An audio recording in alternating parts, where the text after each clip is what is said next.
because you like my first vlog in English. That's why I make a second vlog, English version.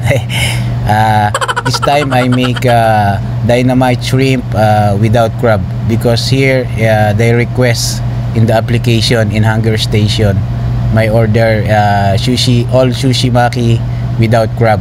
And now I make tempura shrimp, and then the last one I make crispy California without crab too.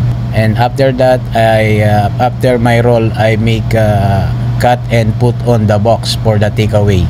After that, and I make cut spicy shrimp, and then I put spicy mayo and sriracha to spicy shrimp. After that, I make all sauces and special toppings for our sushi maki or uramaki.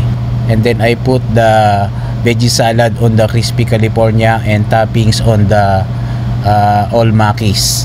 After that, because I'm only one in the kitchen, of course I make cashier, I make dishwasher, I make takeaway, everything I do, because I'm only one singles in the restaurant. I'm only one, all alone. Because my partner is a day off, that's why I'm go away, that's all. And I hope you like my vlog. Ramadan Karim po, bye bye. Thanks po sa nanood, love you all, mama, chup chup.